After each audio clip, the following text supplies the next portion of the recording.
started.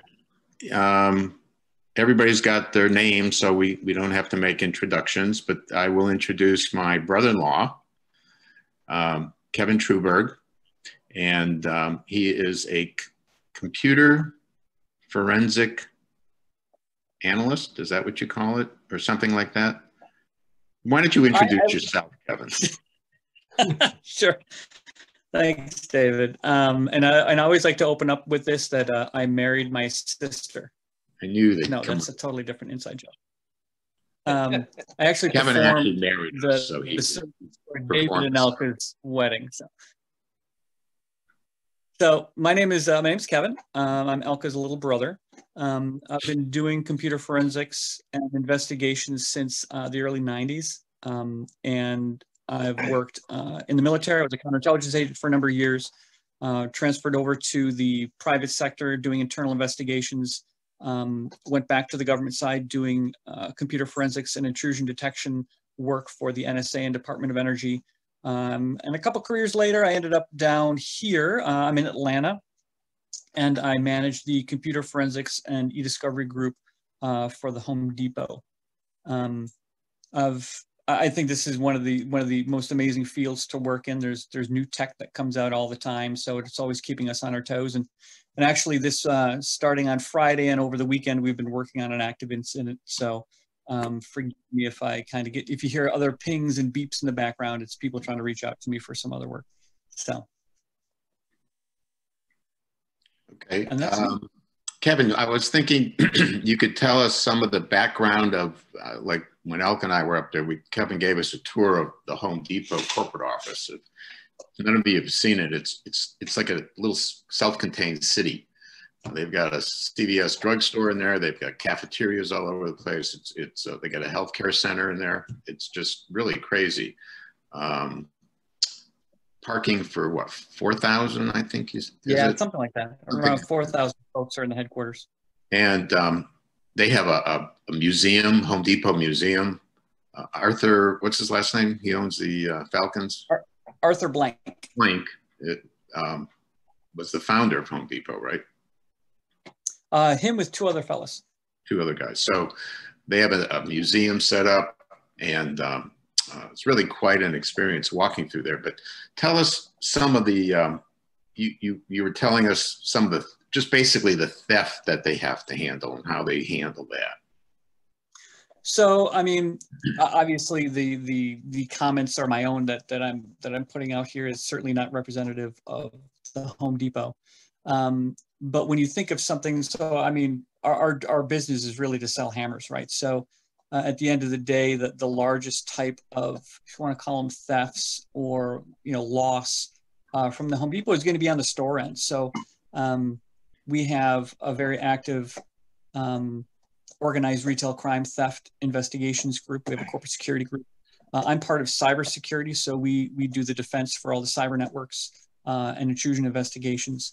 But the main where the main fraud happens, if you want to call it that, is going to be at the store level. People smash and grab or walk out with a bunch of rechargeable batteries in their cart, returning items that they never purchased, that type of thing. So the shrink is what we call it is pretty big. It's in the billions of dollars at Home Depot, and that's for any large retail organization as well. You, I think you told us how some of the people they'll take big items and then they finagle the way to bring it back and get a refund on it or something. Didn't you tell some stories? Oh, sure. I mean, there'll be cases where someone will go down one of the aisles and open up a box of, I don't know, let's say for example, maybe some flooring, and then they'll take some of the flooring out of the box and they'll put some other things in the box that's more expensive. We find people that take the UPC codes and they have it for a cheaper item and they put it on a more expensive item. Or they walk into a Home Depot, they purchase something, legitimately purchase something, and then they walk back into the Home Depot or a different Home Depot with their receipt and just go to the shelf, pick it up and bring it to return. Right, so that's them just trying to get their money back out of something that they're still having. And like I said, a lot of it is just straight theft where they run out the door with it. I mean, there's been a lot of cases where people have a shopping cart full of stuff and they run right out. And, you know, we can, our asset protection officers, they can only really do so much. I mean, they're not carrying firearms or anything. They're not law enforcement. So we can't necessarily detain somebody after they start running out of our store and into the parking lot and dive into like a, you know, a pickup truck and throw all the stuff in the back. A lot of retailers face the same issues. Do they have undercover people or unmarked people walking around the store just watching? Or I can neither confirm nor deny that. Okay, fair enough. Well, they're watching you now that you brought it up. No, thanks, Kevin. Aaron, welcome. You're on here twice, so I don't know how you did that, but congratulations. Aaron had one of the questions. Yeah, I've been struggling for some time now to get on once, and so now you've been rewarded twice. Apparently, I was more successful than I thought. Yes. All right. Well, so I know one of the questions, David, was password protection, how people can secure any type of passwords, right? So there are a lot of applications out there that you can either have on your mobile device or have as an extension maybe on your browser that you log in, you provide it your passwords, and they encrypt your passwords and they purport to keep them safe. So when you go to these different sites, you just have you go through one of the applications called like LastPass, and you go through one of these password application programs, and they can log in for you, especially if it's a very unique multi-character 50-character password, right? You're not going to remember that, or you're not going to want to have to type that in yourself. I mean, what I personally do, I do it old school. We actually have, we write them down in a book, right? And we keep them secure and in a location here that's it's obviously off the network, right? It's not electronic. I'm always leery, and not to say that any of these password protection applications aren't good. I'm sure they are, and I know they are. But I'm a little leery with people having, you know, they'll have all your passwords, and that's not to say that that company can't get breached, or there can have an insider threat situation where maybe someone steals that data and sells it to somebody. So it's up to your preference. I know a majority of the folks, a majority of my colleagues and peers will use some of these online password protection applications and encryption schemes. But to be honest, we don't have that many. My wife and I, we personally don't have that many accounts that we can't do it the way we're doing it, if that makes sense. Okay. Can you, I know I asked Kevin the other day about the Ring doorbells, and I don't know if any of you have one. I don't have one. I was wondering about getting one, but unfortunately, my connection, I have a NuTone, and I cannot connect my motherboard. It doesn't work, so I can't connect my doorbell. Right now I have a remote doorbell that works great, but you can buy a Ring doorbell with the camera that also works through your internet. And I don't know if anybody has one or has any questions, or Kevin, if you can just comment on those real quick, how secure and how they work real quick. Well, and how the doorbell is really going to work and the camera is going to work, it's going to connect to your Wi-Fi, which is going to be your internet system, right? So it's going to connect to your router. Now, the main thing to be sure is that you enable security, WPA security on your router itself. So that keeps folks that are not part of your household from getting onto your router. Obviously, have a complicated password on your router, on your Wi-Fi. A lot of routers now set up guest networks. So if it's an open guest network, you obviously want to turn that off or hide it. And there's ways to do that. It's called hiding the SSID. So you can actually hide the name of your router where it's not apparent. People have to know what the name of your router signal is, like David's Wi-Fi or Elka's stuff. Don't touch, right? So what I like to do is I like to call mine like FBI surveillance van. So people won't really, you know, try to log onto my router, or maybe that makes them try harder. I don't know.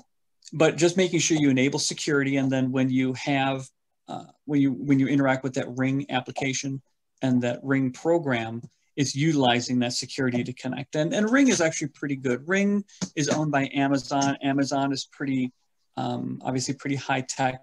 They're really concerned about security. So unless you know, and there's obviously always the possibility of a breach, or someone's data gets stolen, or maybe they leave a server unprotected out in Amazon Web Services, and that happens quite often, unfortunately, where they can scrape and they can get that data. These threat actors. Kevin, you said, I know, you know, if you go on if you go on to hook up to your Wi-Fi, you see your neighbor's Wi-Fi up there and everything else. But aren't most home Wi-Fi's secure? In other words, you need a password. So now if I'm in Home Depot and they have free internet, then that's an issue. But if I'm home, someone would need my secure password to be able to get into my internet, right? I don't, because you said set up a safe, secure Wi-Fi, but it should be from Frontier. Generally, yeah, you're right. A lot of that is out of the box. It'll be securely enabled, but you can certainly turn that off. It can either be accidentally or on purpose. And I got my dog trying to throw a treat at me. And how do you get into that? How do you get into that aspect of your Wi-Fi to do that? Right. So that's from your home network, and you as the owner of the system. So we'll take your network, for example, David, at your house. So when you log into your regular Wi-Fi, you can just start surfing the net. You can go to, CNN.com or, your local library, whatever. But if you want to get into your router, you generally have to type in a couple commands on your internet browser line, and that'll get you into your router. And you told me not to talk about IP addresses, but it's generally an IP address, David, to get onto your Wi-Fi router, and then that'll bring up like a home page for your router, and then you just have to put the proper credentials in to get access to your router. You'll set up your own username and password to get in, and then that way you can check all the settings on your router. Do you guys have Comcast down there? I don't remember. I don't think here. I know my brother has Comcast in South Florida, or they have in South Florida. And you might be able to do it with Verizon too, I think, where you get your remote on your Verizon TV, right? And you click the microphone and you say show internet settings or show IP settings, generally because it's from a trusted source, your own TV. It will give you access to what your internet settings are and how to configure your Wi-Fi. You can do it right from your TV and a lot of these newer ISPs and setups. Well, I don't know about generally it's going to be done from your computer. I don't know about anybody else, but I've never had to get into my Wi-Fi like that to get the IP address or anything. So the less I know, probably better off. Bob Isbell is here. Welcome, Bob. Nice to see you. And why don't do you have the questions there, Kevin, that I sent you, or? Unfortunately, I have to call in on my phone because the Zoom meeting wasn't letting me join from my browser. My work computer won't let us download Zoom. Security thing. All right, I can pull them up and I will read them out. Let's see, the first one comes from Dr. Gittimer. And he wants to know, are the apps that create complicated passwords and store them for the user a safer way to go? Since everyone requires a password, how do you recommend we safely navigate this complication of modern life? Actually, I think Kevin pretty much took care of that one earlier. So unless anybody has any further questions, Bruce?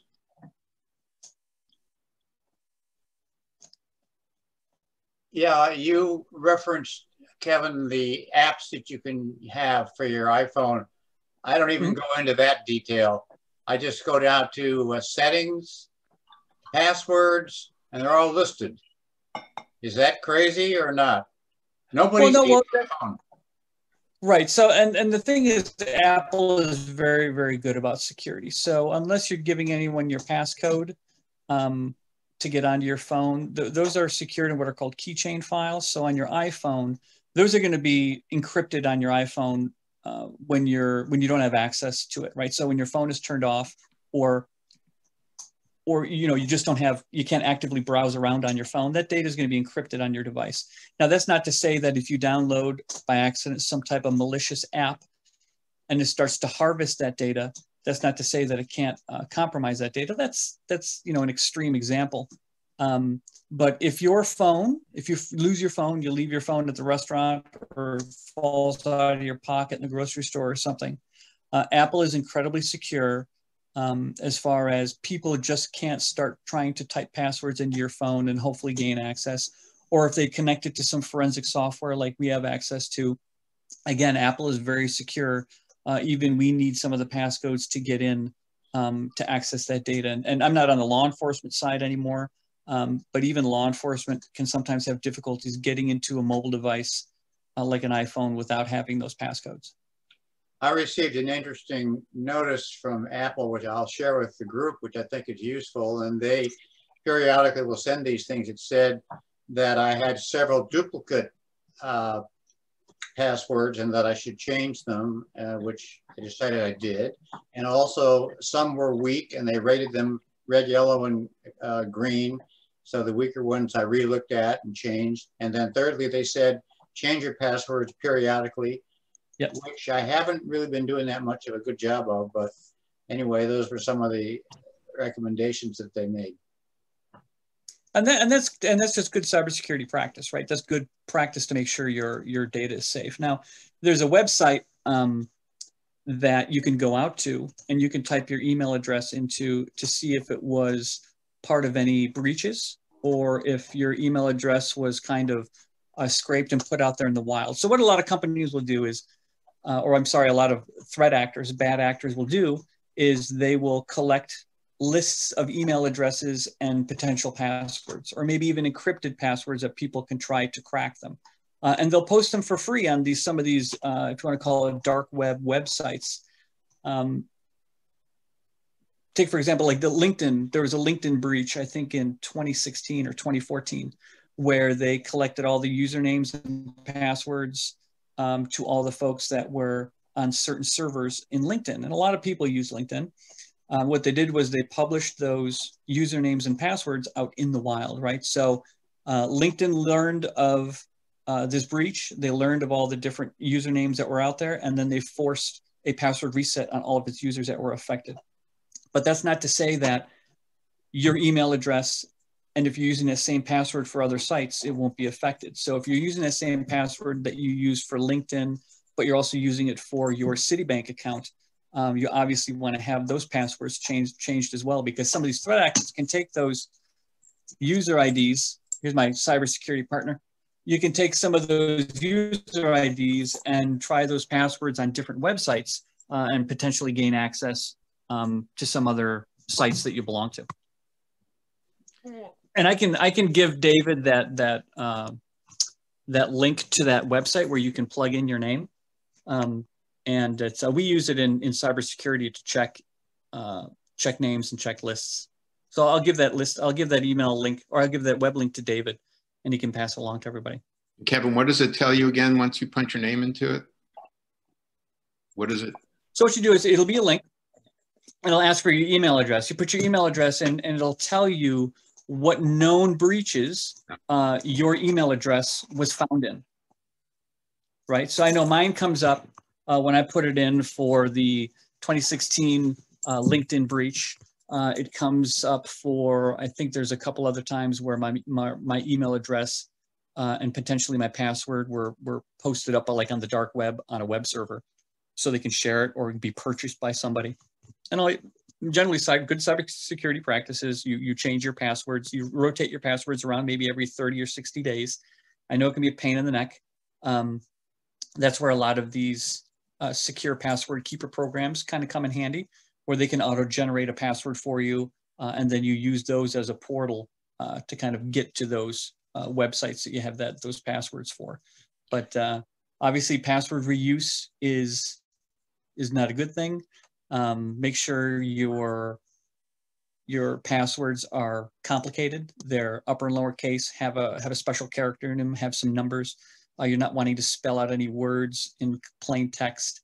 Maybe want to kind of mix it up with the characters and whatnot. That's just good practice. I was part of the Equifax breach in 17, I think.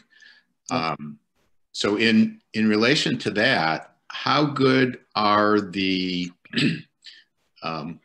companies that provide can't think of any of the names right now, but there are a bunch of them that search the dark web and will notify you if there's a breach. Are any of those better than others, or do you need the super duper level?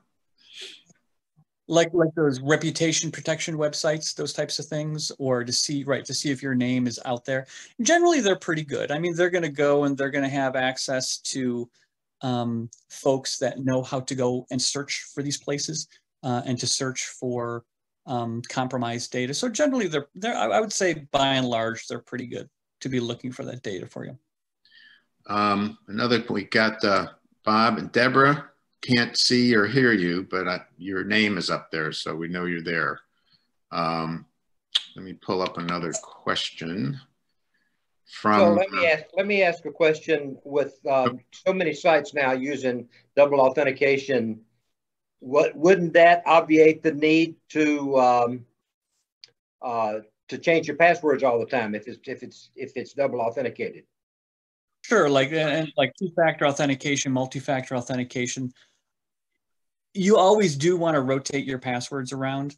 That just provides that extra layer of security. But if you have a site that has two-factor authentication, and that pretty much, if you're not all familiar with what two-factor authentication is, that means you can enable that on your Gmail account. So which means whenever I log into my Gmail account, a code will be sent to, say, my cell phone or another email account that I need to enter in order to proceed further, right? Yeah. So it's just another layer of security that you can have. A lot of banks do that. Like something when you log into your bank account, they'll say, hey, we're going to send you a text message with a code to your known number, and you have to enter that code to go further.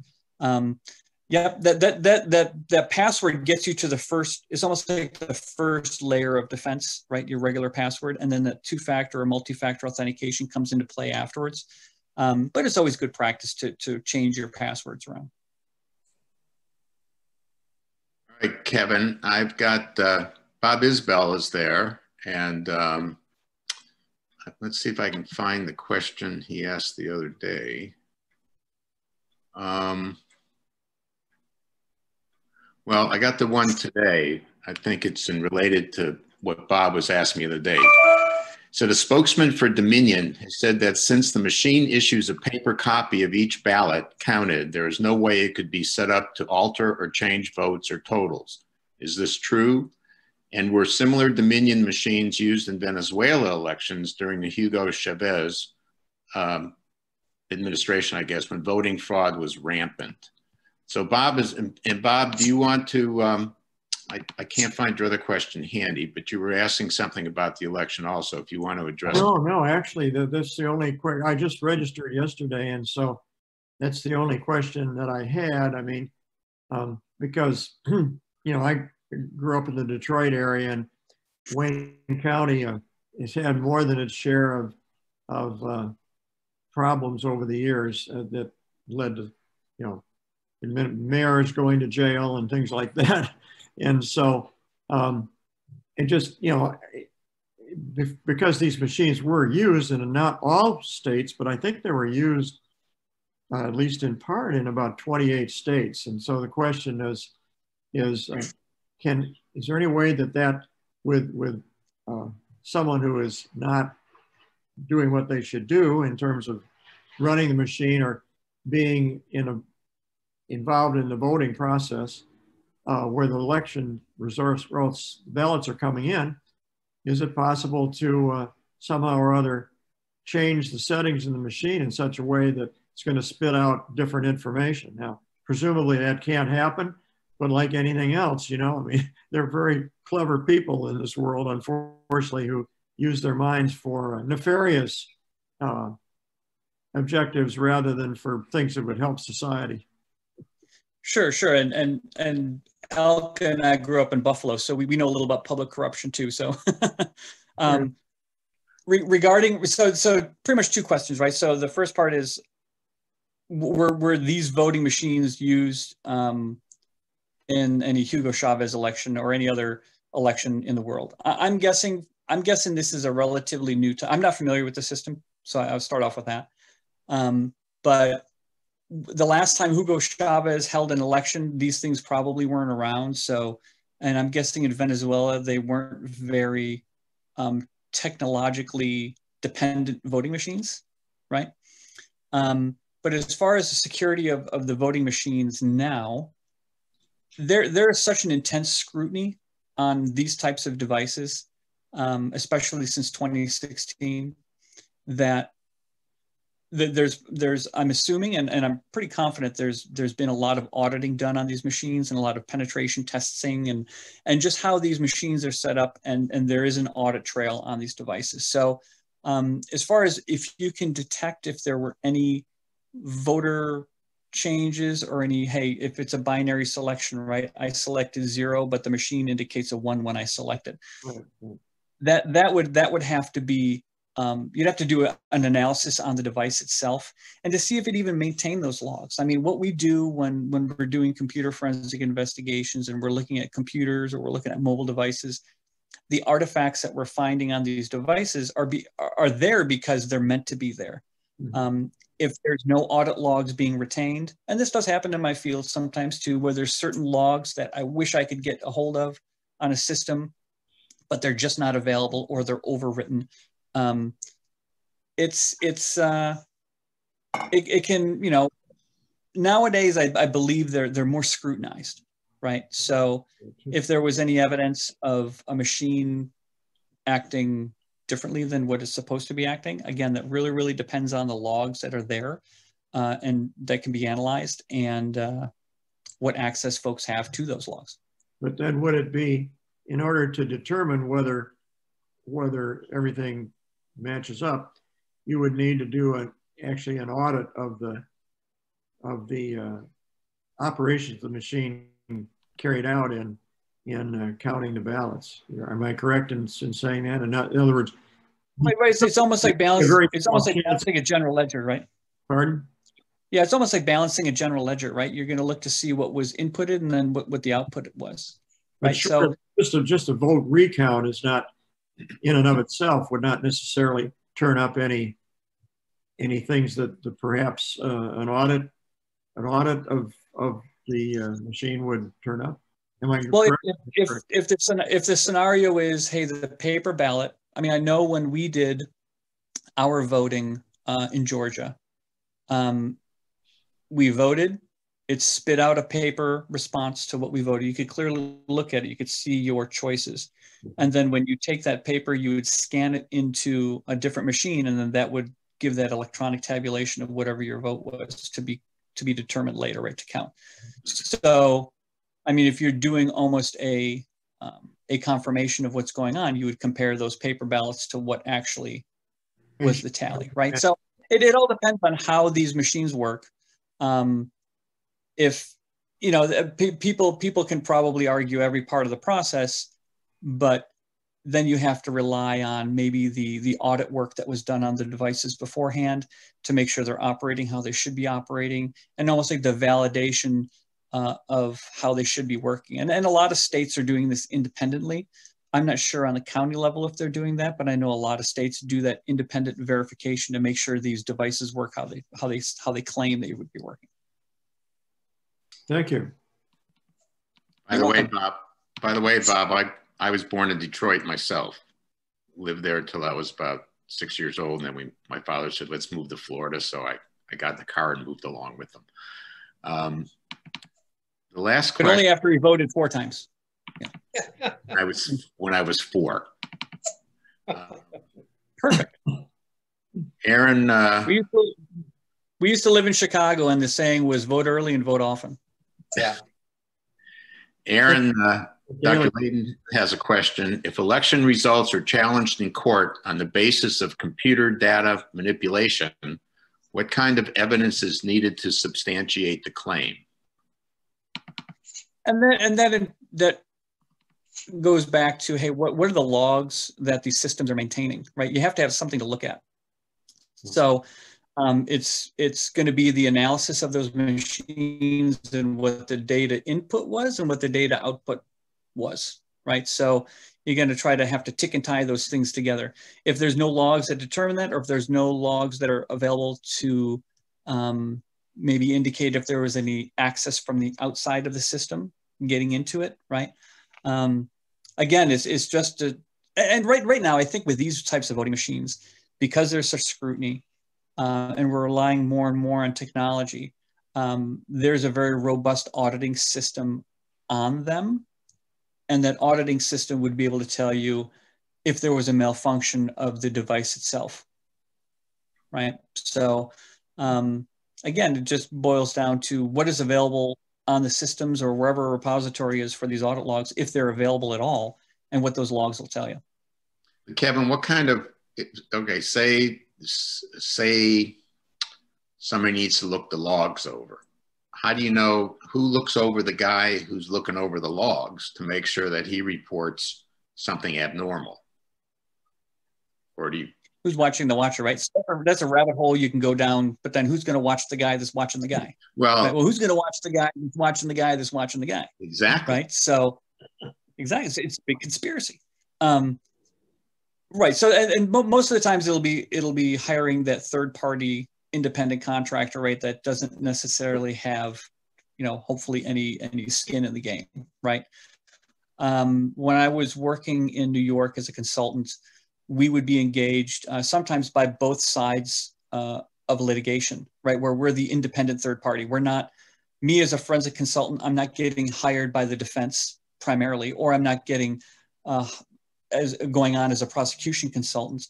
I will be hired by both parties, and then both parties get access to every piece of my work product so they can independently verify what I'm doing. And that happens quite a bit in those types of cases.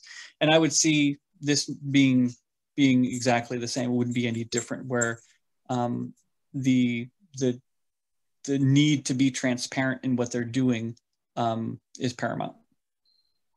Could I ask a question?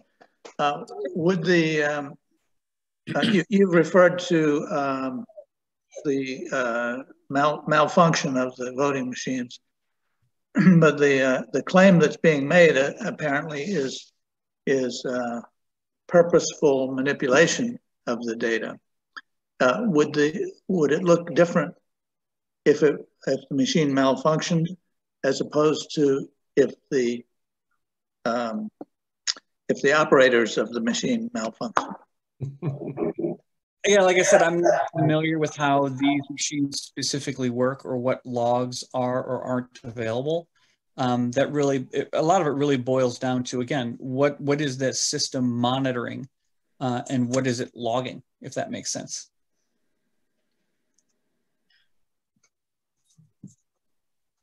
Okay. Steve. In your opinion, and within your community of forensic computer experts, do people think this is just conspiracy theories by Trump, or that there's really a problem? Again, I think that, I mean, I have my own personal opinion and then I have my professional opinion, right? So I think my professional opinion is, again, there is so much scrutiny on these devices, and they've been, if you want to call them, vetted on how they operate. To be honest, in my personal opinion, to have some kind of large conspiracy, multi-state conspiracy, I think is a little far-fetched, just because there is so much scrutiny on these machines. And in order for a company to produce a machine or to market a machine like this, everybody would have to say, hey, there has got to be some robust logging on these so they don't malfunction with something as important as elections. That was your professional opinion. Now you want to give your personal, or no? Forget it. Mickey Mouse for president. Okay. Anybody else have any questions, concerns, computer questions, or forensic computer questions, or not? Otherwise, we can let Kevin go for the last few. I have a Apple computer, and I don't have any malware protection, or like I do on my regular Windows computers. Do you feel I should have that on an Apple computer? Yeah, I would recommend it. We're seeing more.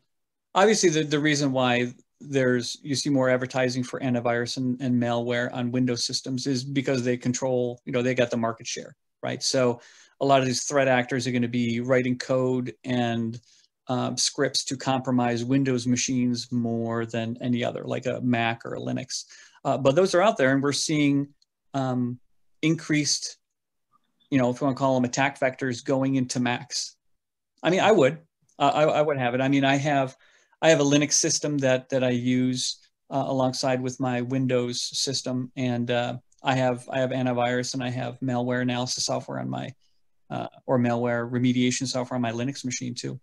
And traditionally, Linux is even when you lock it down, Linux systems are a little harder to have anything happen to them. And Mac and Linux is almost the same as far as the base operating system, but I would recommend it, especially if you have confidential data or your own personal tax records or something on there. I mean, what I do is I encrypt a lot of data on my machine. And you can even do that with a Mac, where once that system is turned off, or even what they call encryption at rest, when the data is not being actively used, say a few files or folders on your machine, they will be encrypted until you actually, as a user, interact with them. Steve, I use Clam XAV, which my computer guy told me to use. I have MacBook Pro. It's Clam XAV, and it's got it searches all the time for viruses and also malware.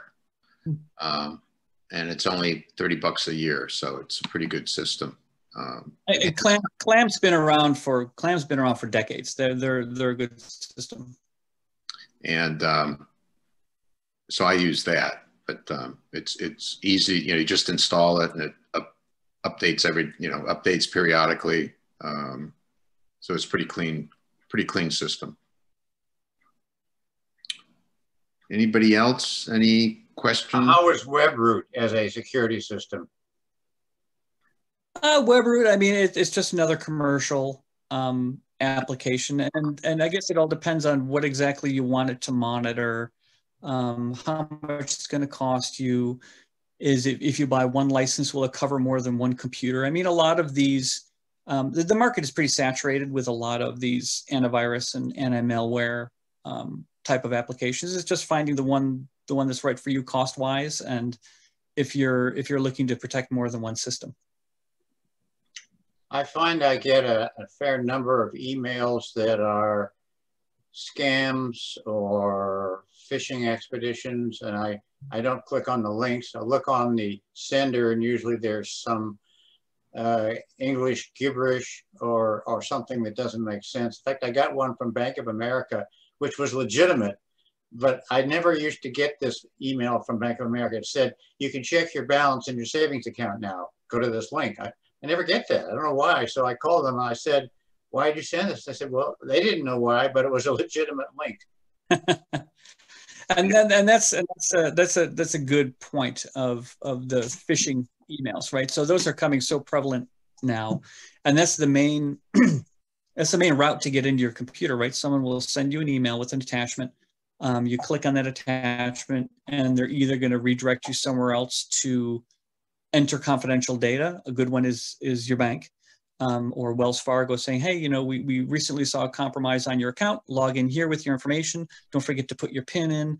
Don't forget to put the 3-digit CVV number on the back of your card in, so we can make sure we're talking about the right account. So that's just straight. Hey, give me your information. Other ones are the phishing emails, or what we even call spear phishing.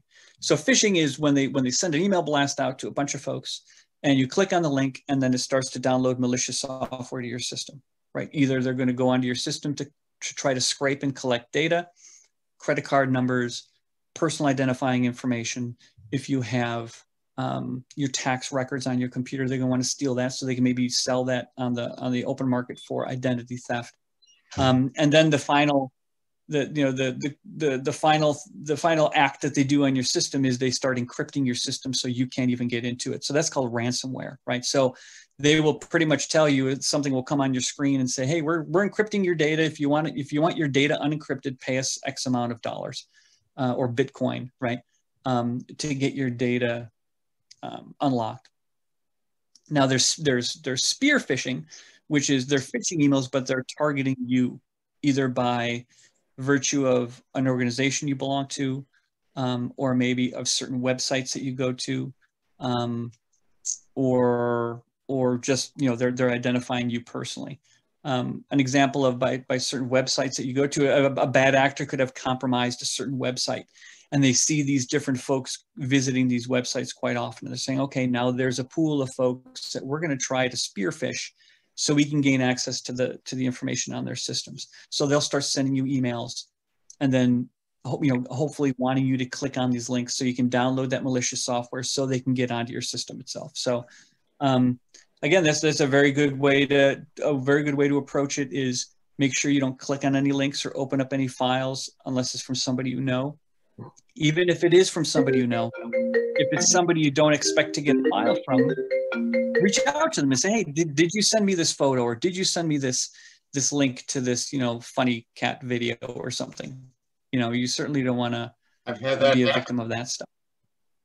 Mm-hmm. I still can't believe that I get emails that say, we found this account of £500,000 that may belong to you.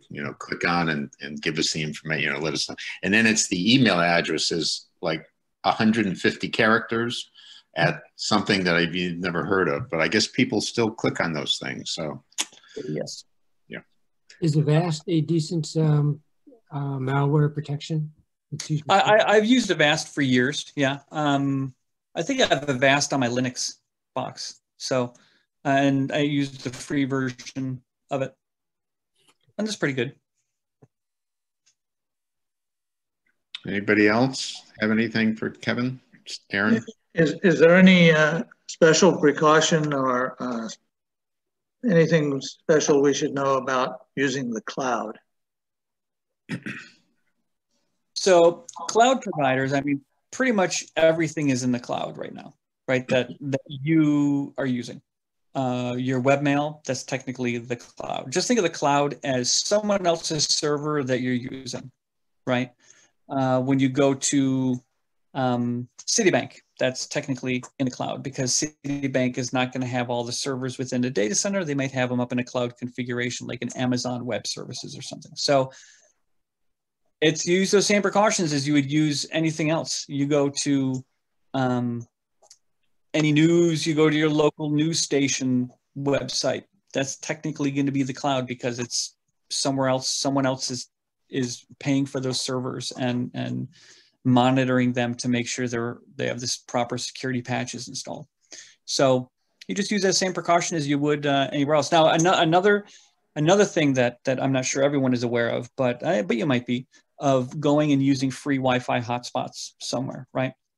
So if you go to a Panera Bread, or you go to a Starbucks, or you're in the airport and they advertise free Wi-Fi, I would be incredibly hesitant to use any free Wi-Fi service to connect to any website unless you're using a personal VPN. And a VPN is a virtual private network where you're encrypting your data as it goes through. So an example would be, I can go and sit at a Panera Bread with my laptop, and I can set up my laptop as a hotspot, and I can call it Panera Bread. Nothing's stopping me from doing that.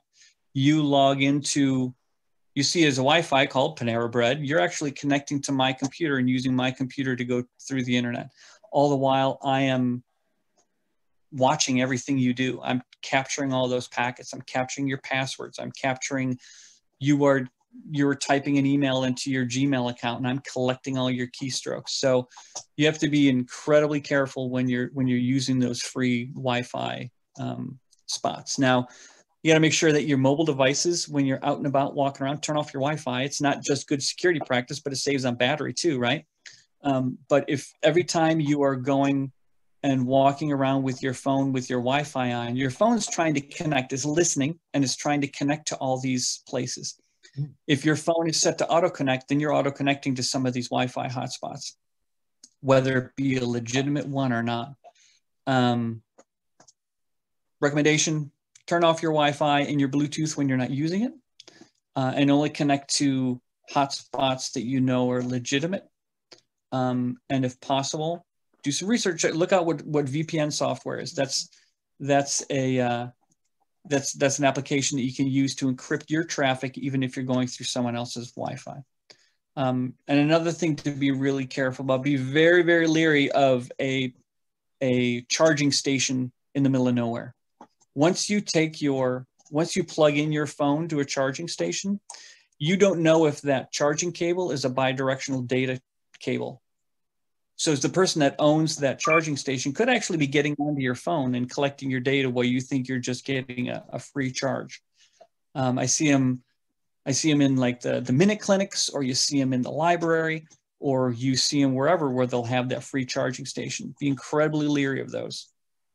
Kevin, when you're out and about and you leave your Wi-Fi on and it's trying to hook up, does that add to that doesn't add to your data, does it, like T-Mobile? It's only when I use the T-Mobile data to connect to the internet. But because, but then there might be a slight data exchange because your phone is still trying to reach out and get authentication to those hotspots or to those Wi-Fi networks. So just if we're out, good practice, good practice, turn them off. Same with the Bluetooth, because Bluetooth is a data communication transfer to technology too. You can transfer data through Bluetooth. Thank you. Those are probably, we read about that and we know we should do it, but as such, you don't want to turn off, you get in your car, you don't want to turn off your Bluetooth because then you don't have your phone connection in the car, and then you forget to turn it off wherever else. And right. This is more for when you're not, because you can only actively connect via Bluetooth to one device. Same with Wi-Fi, right? So if you're actively connected to something that you know is yours, that's trustworthy, you should be fine. It's just when you're walking around, or we used to do things called war driving, where you just drive around with your laptop and you try to find open Wi-Fi hotspots, and then you'd park your car and you try to connect, and this way you can run your exploits. So almost the same concept, but on the personal protection side, you want to make sure that your Wi-Fi is turned off, so you're not trying to hook up to anything, and your Bluetooth is turned off, so you're not trying to hook up to any other Bluetooth rogue, maybe a rogue Bluetooth device, because the temptation is pretty high if you're somewhere and you have your Wi-Fi on and it says, you're sitting next to a Caribou Coffee shop, and then it says Caribou Coffee free Wi-Fi. That could be the name of that access point.